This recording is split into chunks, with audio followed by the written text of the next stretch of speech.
This is a ManeHustle Media podcast.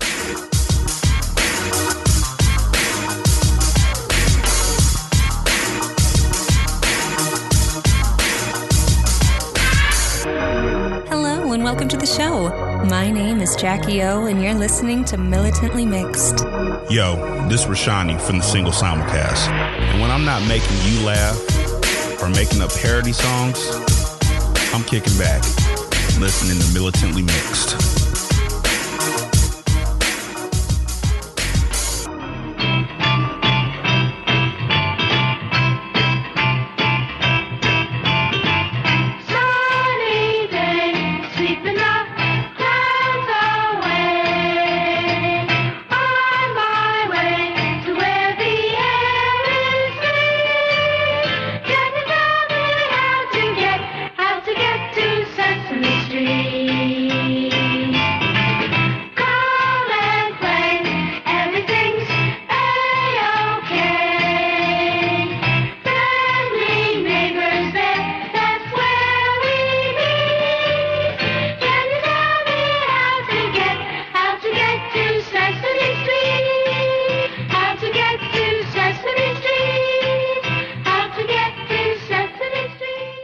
Hey y'all, welcome to a dual episode of Militantly Mixed and Blurred Comics. It's your girl Charmaine, aka Mixed Girl Maine, and I am coming off of the ManeHustle Media hiatus briefly here in December because I couldn't let the day go by without marking the loss of someone who was significant to me throughout my childhood in fantasy world and in my adulthood in real life. That is the passing of Caroll Spinney, who you would know as the creator and performer of Big Bird and Oscar the Grouch. This is probably my 12th or 15th take. I'm trying to get through it without getting emotional. Caroll Spinney died on December 8th, 2019. He suffered from dystonia, which is like a movement disorder. This was something that he already had when I met him in 2014, but he was actively just trying to get to the 50-year mark of performing Big Bird before he fully retired, and he had been in the process of training an understudy for about 17 years. And I feel bad that I can't think of the guy's name right now because I do know it, but I have Caroll on the brain more. I think his name might be Matthew Vogel or Mark Vogel, something. He'd been sort of understudying as Big Bird for 17 years and performing him sometimes, but mostly it remained Caroll. And Sesame Street was very accommodating of allowing Caroll to continue to play the character until he physically couldn't anymore. And which I think is important because Big Bird and Caroll are the same person. They just are. Even though there is a character, or there is the character of Big Bird being performed right now by another person on Sesame Street, which I think is important because kids need Big Bird. You'll never be able to separate Big Bird from Caroll, just like you can't separate Kermit from Jim Henson. So I wanted to talk a little bit about, introduce Caroll to you as a person, because most of you may know Big Bird and Oscar the Grouch, but may never have heard of Caroll. And then I want to share some of my favorite moments that I experienced with him in my brief time of getting to be around him. And then some of my favorite moments from Sesame Street, songs and such that just remind me of him and things like that. So this might be weird because it is memorializing someone who is sort of, a celebrity, a fantasy character, someone that, in most cases you don't have connection to. I just have this weird patch of time for 3 days in 2014 where I worked as a driver and a talent handler for him and his wife, and I looked after them for a couple of days in New York, and so I have like actual personal experiences with him, and So yeah, it might not be like some of the other memorial shows you're gonna hear, because it's both about the characters that he played and him, the loss of him as well. So I'll do my best not to be too depressing, because I do want to honor him, but I'm also really, really sad today.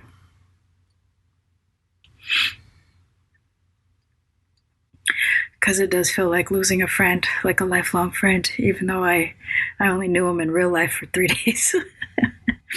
Okay, shake it off. Here we go. So I thought I'd start with sort of a begin at the beginning, because many of you may not know Caroll Spinney as a person, and you'll only know Big Bird and Oscar the Grouch. But Caroll was born December 26, 1933. He was named Caroll because he was born the day after Christmas, and his mother thought of Christmas carols when he was born. He got bullied a lot, obviously, for his name growing up, and when he asked his mom, "Why did you name me Caroll?" She told him the Christmas Carol story, and he was like, "Great, it's not going to help me not get beat up anymore." But I think also he had a male family member who was also named Caroll, but it's still one of those things that he had a good sense of humor about it. Even in his 80s, when I met him, he talked about how people would confuse his relationship for a lesbian relationship because it's Caroll and Debra. I also got to meet and spend time with Debra, and the two of them together were just the sweetest couple ever. In terms of humans that you meet in your lifetime, I can say without exaggeration that Caroll Spinney and Debra were amongst the sweetest, most empathetic people that I have met. They love each other. They're very caring. They care about people's comfort, and I'm supposed to be looking after them. They were trying to look after me. They were just wonderful to be around for the period of time I got to be around them. And my heart really goes out to Debra today as well, because I know she's been taking care of him for so much of her life. And I don't know what this life is like once your lifelong partner goes, but I'm really thinking about her today as well. Okay, sorry. So Caroll became interested in puppetry at a very young age. He saw a puppet show, I think when he was about 4 or 5 years old, and he was hooked. That was it. It was going to be a part of his life forever. He found a puppet at a hand puppet type of thing at a garage sale, and he bought it for a nickel. And with the help of his brother, his mother built him a little stage to perform his puppet shows on. She also wrote sketches for him to perform, and was just crazy supportive of her children's art and imaginations. She was an artist herself, and Caroll actually is a really great illustrator, and I think a lot of that has to do with just the support of his imagination that his mother gave. His father was not cool with puppeteering, and that it was a point of contention in his childhood, but his mother really nurtured that aspect of his life, and because of that, we got Big Bird, and we have Oscar the Grouch, and we have so many amazing things because of her support of her child.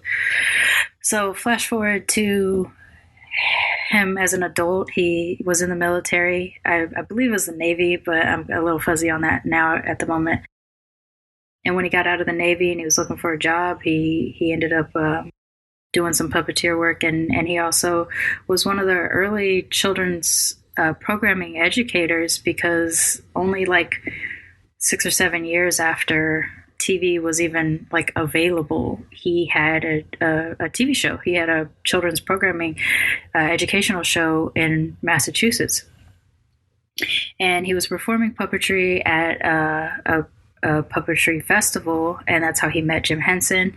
And this was in the early 60s. Jim was like, "Hey, come on down to New York and let's talk about puppet stuff." And Caroll didn't realize he had just gotten offered a job from Jim Henson. About 7 years later, they run into each other again at another event, and Jim says the same thing he says to him 7 years before, or however long it was, like, "Hey, come on down to New York, let's talk about you being on Sesame Street." And So he relocated to New York, and that was it. He was a part of Sesame Street pretty much from then on.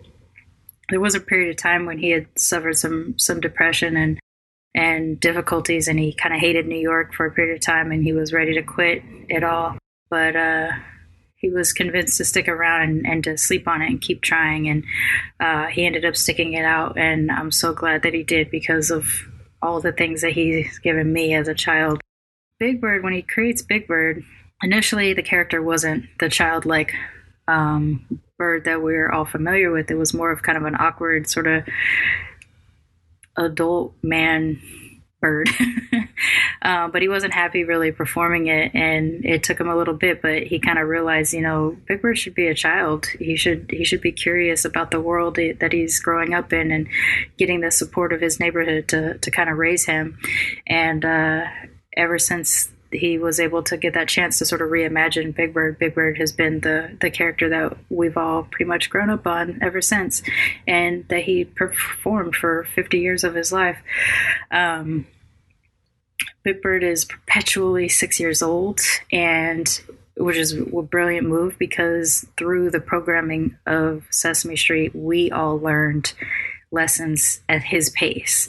So at the ages that we are, at the time that we're watching, we're going through probably very similar questions and curiosities, and Big Bird's being exposed to those same type of things with us. And so through him, we learn a lot of the early lessons. In particular, and even though I don't want to bring this whole episode down, one of the most significant scenes, I guess, from Big Bird's life is him learning about death for the first time with the death of Mr. Hooper.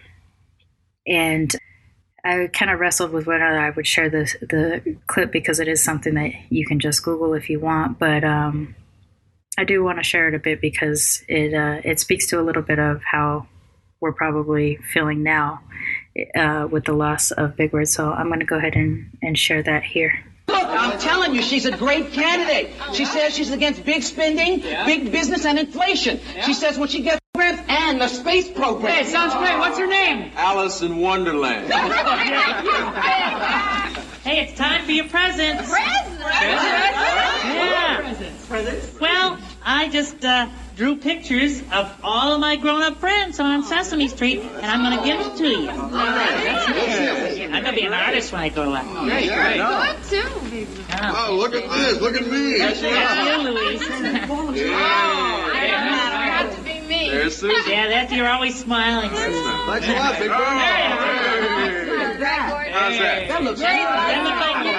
That's good. That's not me. Oh, hey, there I am. Yeah. Hey, that's nice. You like me, Tom? See, I put musical notes because you're singing. Oh, I know who that is. Oh, Oh, that's beautiful. Yeah. That's nice. Thank you, Big Bird. Thank you. Hey, wait, whoa. Oh, what? That's you, David. So young, don't you think? Whoa. Smile. I think you're going to like this. Debra. And last but not least, ta-da! Oh, look at that one. That's nice. So beautiful. That's nice. That is really nice. Can I see That's that? nice. Oh, that's really good. Really looks like it. Yeah, you captured him. Wow, that's beautiful, Big Bird. Oh, thank you. Really nice. Oh, thank you. Wonderful. Well, I can't wait till he sees it.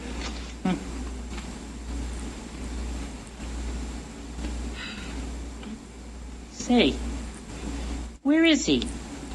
I want to give it to him. I know, he's in the store. A Big Bird? Hmm? He's not in there. Oh, then where is he?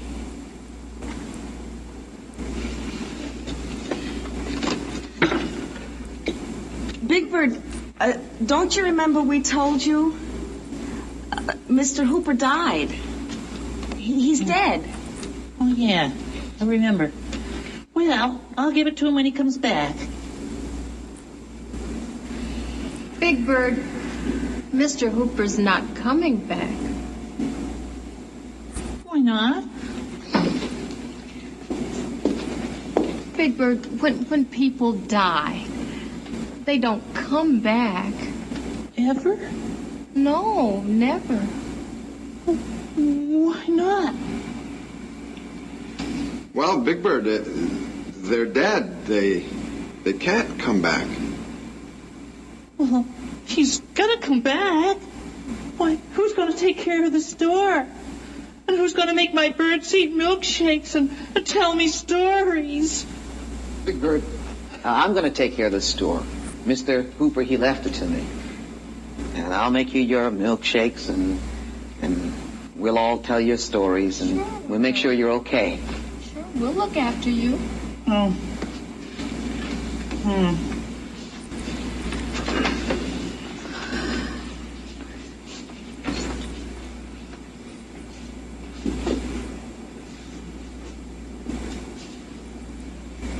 Well, it won't be the same. You're right, Big Bird. It'll never be the same around here without him. But you know something? We can all be very happy that we had a chance to be with him and to know him and to love him a lot when he was here. Yeah. And Big Bird, we still have our memories of him. Oh, yeah. Yeah, our memories. Right. Why, memories, that's how I drew this picture. From memory. Good, Yeah. And we can remember him and remember him and remember him. Much as we want to.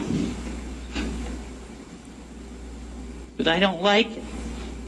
It makes me sad. We all feel sad, Big Bird. He's never coming back? Never? No. Oh, I don't understand. You know, everything was just fine. Why does it have to be this way? Give me one good reason.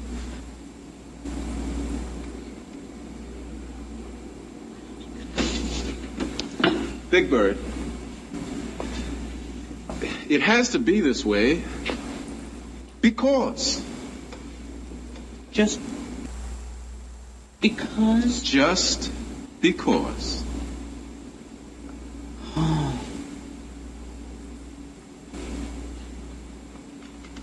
You know, I'm going to miss you, Mr. Looper. That's Hooper, Big Bird. Hooper. Right.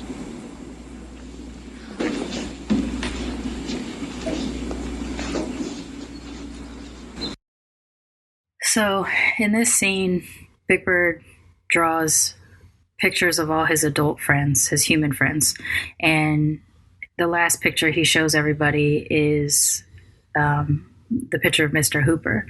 And he doesn't quite understand that Mr. Hooper's gone for real. He's thinking of death in terms of just a place that you go and then you come back, and his friends have to sort of re-educate him on what death is, and he has to kind of process it and deal with it in the moment. And it was a pretty big deal for Sesame Street to do this when they did it. It really wasn't something that most children's programming was kind of doing, exposing children to, you know, sort of the heavier things of life. They were usually trying to be more upbeat and positive, but I'm so glad that Sesame Street started to do this because they were allowing us to learn with somebody that we trust and that we were comfortable with Big Bird. And I mean, it's so crazy. I've watched this same scene so many times, even as an adult, just going to YouTube.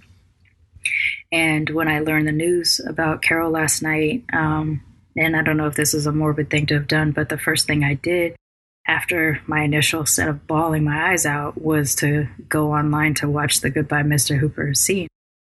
Because I remember that's how, I don't remember if that's specifically how I learned about death, but it's at least something that pops up in my mind whenever I had to deal with death at a younger age, and even as a teenager. And so I felt like I needed that lesson again to be able to cope with the loss of Caroll Spinney last night. So I watched the scene last night. I've watched it a couple times today as well. And it is such a childlike way of trying to understand the significant event, right? It's, so he's never coming back? You know, that kind of question over and over again. And the conclusion that he comes to that, you know, it's okay now I get to remember him all the time whenever I want. And as much as that sucks and is terrible, at least we have that. And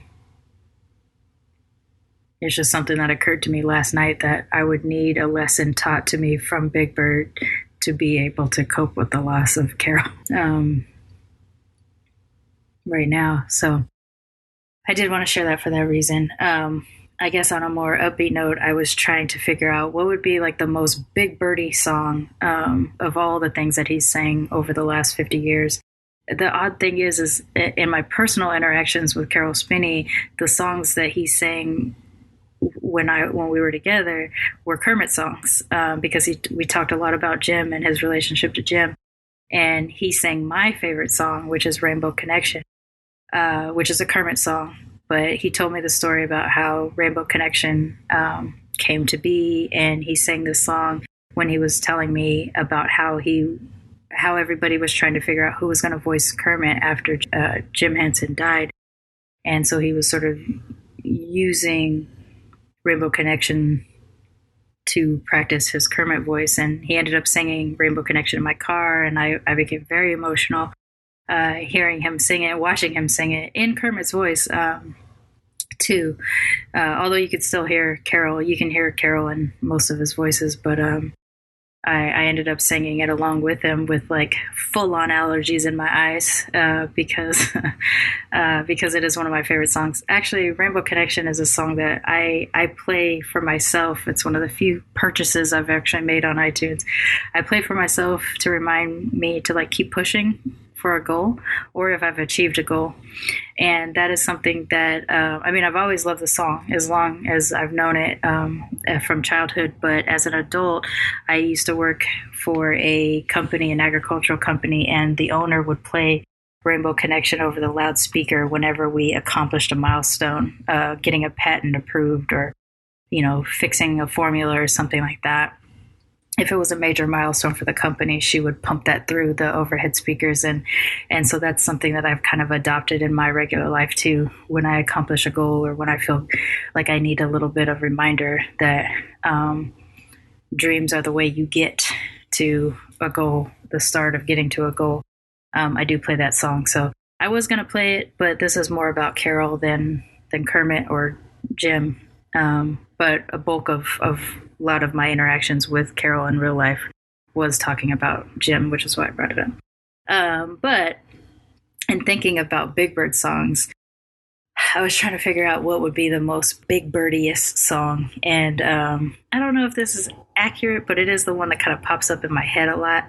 And that is the alphabet song, in which Big Bird didn't realize that the alphabet was not a word. And it's just sweet and cute and so representative of Big Bird. So I wanted to share that song. This one says sail, yarn. Right. Hey, you're doing all right. But there's a word that I saw today. I can hardly say it, and I sure don't know what it means. Well, why don't you tell me? Maybe I can help you. Well, it's quite a word. You ready to hear it? Sure. Okay, listen to this. Abkadefki Jekyll Monopquerstuvix is. I beg your pardon, Big Bird. That's the word. Abkadefki Jekyll Monopquerstuvix is. Abka, what? Where did you see that word? Right over there in the yard. Oh, in the yard? Sure. Oh, there? Whoa, that is some kind of word. Whoa. Abkadefki Jekyll Monopquerstuvix is. It's the most remarkable word I've ever seen. Abkadefki Jekyll Monopquerstuvix is. I wish I knew exactly what I mean. It starts out like an A word, as anyone can see. But somewhere in the middle, it gets awfully queer to me. Abkadefki Jekyll Monopquerstuvix is. If I ever find out just what this word can mean, I'll be the smartest bird the world has ever seen. Maybe Gordon would know, or maybe Bob. I could ask them.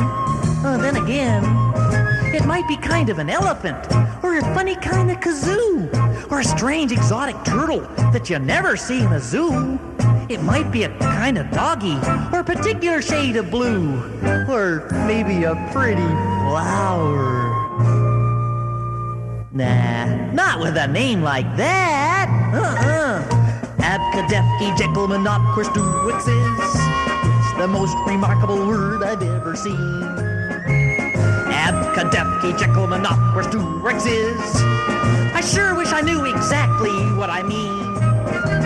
It starts out like an A word, as anyone can see, but somewhere in the middle it gets awfully queer to me. Abcadefki, Jekyll, Monopquist, If I ever find out just what this word can mean, I'd be the smartest bird this world has ever seen. Oh, Big Bird, that's a terrific song. But I really hate to tell you this, but that's not a word. It's not. No, Big Bird, this is the alphabet. A, B, C, D, E, F, G, H, I, J, K, L, M, N, O, P, Q, R, S, T, U, V, W, X, Y, Z. You mean that's the alphabet? That's right. Oh, it's not a word. No. It's not Abcadefki, Jekyll, Monopquist, No, but you know what it is? It's a list of all the letters that... And so even though Big Bird and Caroll Spinney are synonymous, I think in real life, and I don't know. I mean, maybe you just go your whole life only knowing Big Bird, but if you get a chance to meet Caroll, you don't separate him from Big Bird. Oscar the Grouch, on the other hand, while created by Caroll and, a different part of his personality too, I don't think is necessarily as synonymous or connected to him. But Oscar, I get so much joy out of as a fellow curmudgeon. I respect the game, and I also really love just how he was created. So this is actually a story that Caroll told me in the car, and I was just going to kind of retell it to you, but luckily I found a clip of him telling the story of how he created Oscar. So I wanted to share that with y'all too, because I think it's adorable. I didn't feel I had a good voice for him. And so Jim said, Don Saline, the legendary puppet builder, had just made Oscar. And I was supposed to go over to the studio and on 81st Street and Broadway. And it's an old RKO theater that converted. And I was going to do Oscar. So he gave me the puppet, which was very different than the one now. He's orange. And it was a work glove inside. And so you put your thumb in just a cotton work glove, and he built it around that. And I put my right hand in it. Okay. So I go over to the trash can and discover that they'd made it so badly you could only get your left arm in it. And my left hands are much stupider than your right if you're right-handed. And so I had to put my left hand in it, and the thumb is then on the wrong side. The thumb was over here. So now it's all crucial like this. But on the way over, I said, what am I going to use for a voice? And I got in a cab, and a New York cab driver, the kind with the old, newsboy hair, hat, and a cigar to one side of his mouth, and he's telling me, he says, I got in, he says, where to, Mac? And I said, wow. And then he talked about Lindsay. This Lindsay, I'll leave out the colorful words, is ruining the city. And it kind of was, actually. Anyway, he went on and on like that. I kept saying, I got out of the cab, as I walked to the studio, I kept saying, where to, Mac? Where to, Mac? Because I'd never had a voice like that in my repertoire of voices. And I said, that should be just right for him. So I popped up. I said, I'll tell you what, I'll go over and get the trash can. So I struggled with it. And I said, when I say ready, you come over and knock on it. And so after a minute of struggling, I said, this is terrible. But so he knocks on it, and I pop him up, and I said, get away from my trash can. And Jim said, that'll do nicely. At the end, in most interactions with Oscar, it usually ends with have a rotten day. Because he's OG curmudgeon.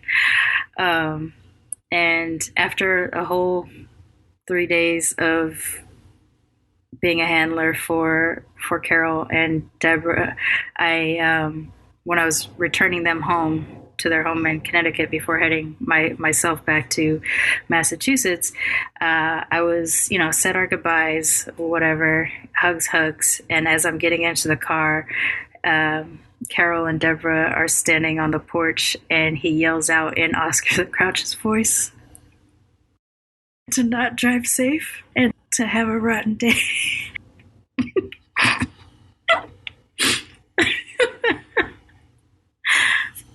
Oh, fuck, I can't get through telling this without crying. It's so funny to me. Like, it's actually one of the things that I just have retold that story so many times in the years since I've met him. And it's so funny and it's so sweet and weird and Oscar that at first I wasn't even sure if I was going to share it. But because it was just a moment for me, I think. But which he probably has done this to 2 billion people throughout his life. But for me, it had me cackling on my drive home and probably crying a little bit too, just because I'm a big old baby, which you can clearly hear now. But a lot of people, when they think of Oscar, they associate the song I Love Trash with Oscar, which is a dope-ass song. It is not my main go-to Oscar the Grouch song, because it's not really representative of me. And what I love about Oscar is that his curmudgeon side and my curmudgeon side are very similar. So I wanted to share my favorite Oscar the Grouch song with you. And that is the Grouch anthem, because everybody needs an anthem. Ladies and gentlemen, would you please rise for the Grouch anthem? No. With a Grouch anthem, you stay sitting down in front there. Now brace yourself, I'm gonna sing. Grouches of the world unite. Stand up for your grouchly rights. Don't let the sunshine spoil your rain. Just stand up and complain. Let this be the Grouch's cause. Point out everybody's flaws. Something is wrong with everything, except the way I sing. You know what's right with this world? Nothing. You know what really makes me hot under the collar? You name it. And the next time some goody two-shoes smiles and tells you to have a nice day, you just remember, don't let the sunshine spoil your rain. Just stand up and complain. Just stand up and complain.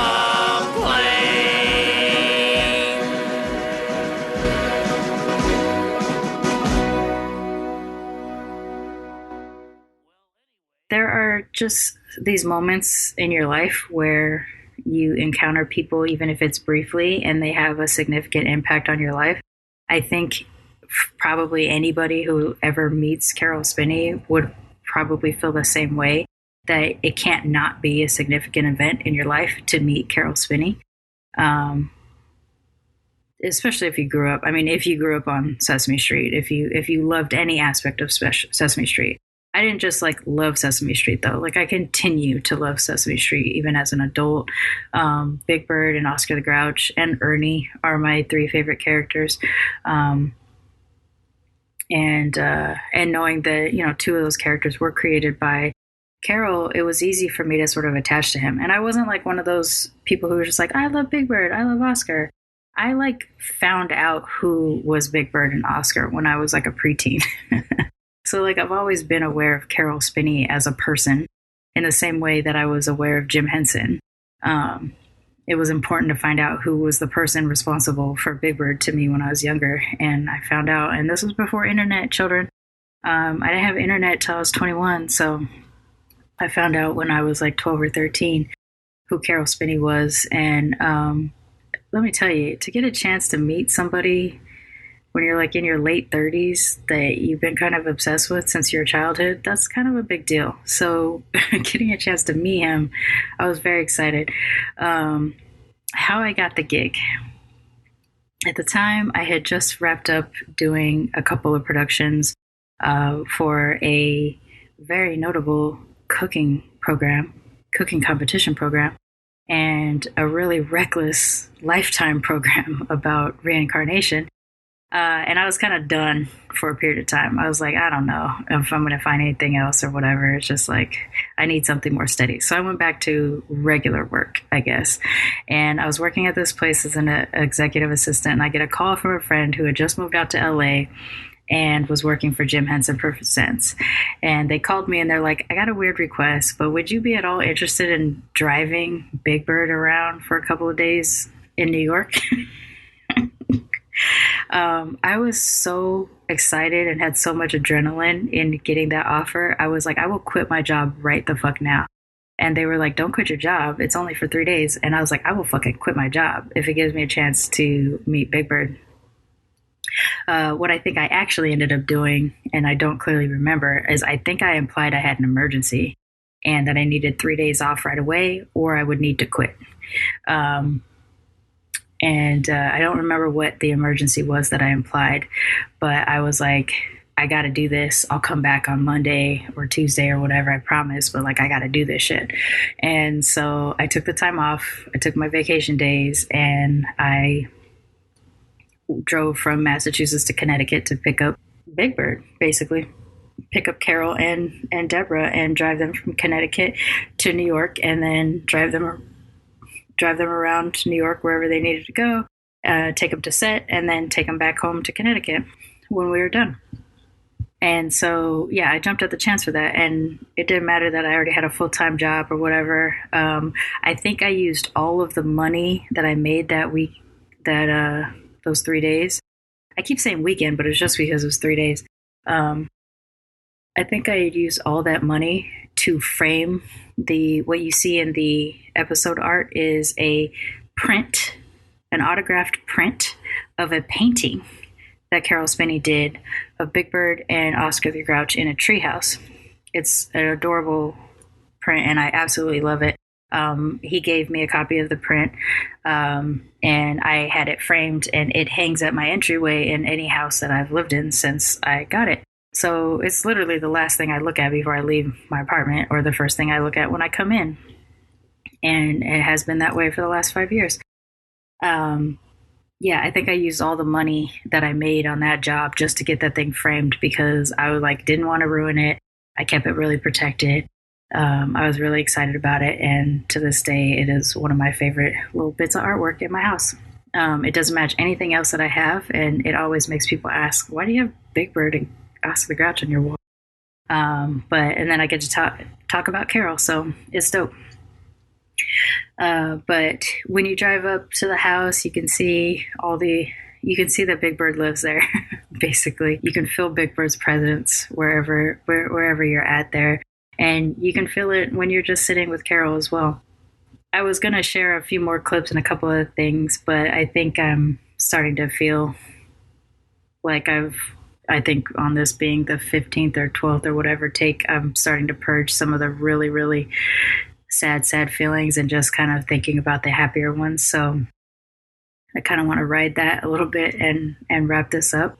Like I said, I did want to, I couldn't let this day pass without acknowledging it. He was a significant person to my childhood, of course, as I believe he is for anybody probably under 50 that grew up watching Sesame Street, but specifically from my own experience of him, or as I imagine anybody who has ever met him, he has a huge impact, and he remains a big shadow in my life of something that I can always find something to remind me of him in some random event or something, or seeing a Sesame Street poster or anything. You know, he's remained significant in my life, and I'm absolutely grateful for the 3 days that I got to spend with him as an adult person.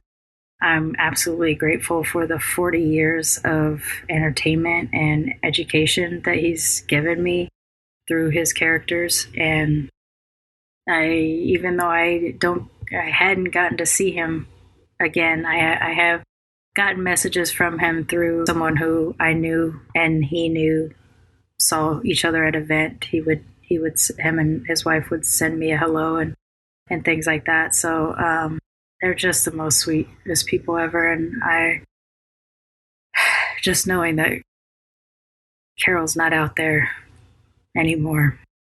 Fucking sucks. I don't have an elegant way of saying it. It fucking sucks. He was a dope ass person. He was amazing. And I'm so grateful to him. Yeah, I guess I'll go ahead and wrap it up. I'm going to go out on, again, not to bring it down even further, but because I can't figure out what song will get sung for Big Bird to say goodbye the way Big Bird sang It's Not Easy Being Green to say goodbye to Jim Henson and by extension Kermit.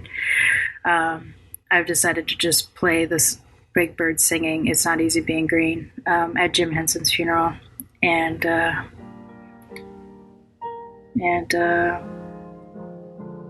just say goodbye, Mr. Spinney.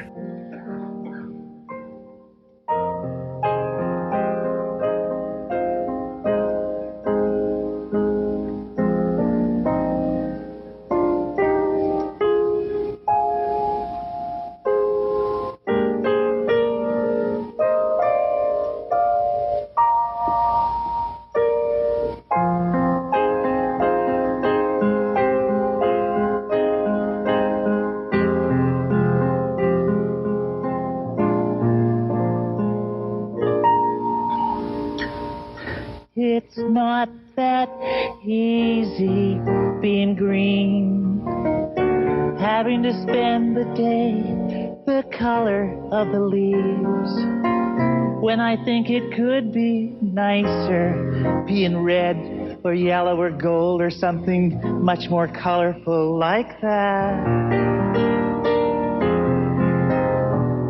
It's not easy being green. It seems you blend in with so many other ordinary things, and people tend to pass you over, 'cause you're not standing out like flashy sparkles on the water or stars in the sky. But green is the color of spring, and green can be cool and friendly like. And green can be big like a mountain, or tall as a tree, or big as a sea. When green is all there is to be, it could make you wonder why. But why wonder? Why wonder? I am green, and it'll do fine. It's beautiful, and I think it's what I want to be.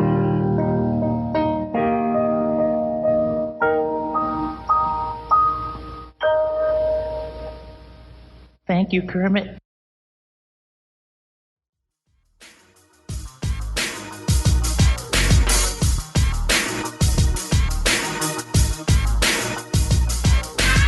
Militantly Mixed is a ManeHustle media podcast, produced and hosted by me, Charmaine Fury. Music is by David Bogan the One. You can follow us on social media on Twitter, Instagram, and Facebook at Militantly Mixed. If you'd like to become a sponsor of Militantly Mixed, please go to patreon.com/militantlymixed for monthly sponsorship, or paypal.me/militantlymixed for a one-time only donation. And if you like what you hear on Militantly Mixed, please subscribe, rate, and review on iTunes or wherever you listen to podcasts.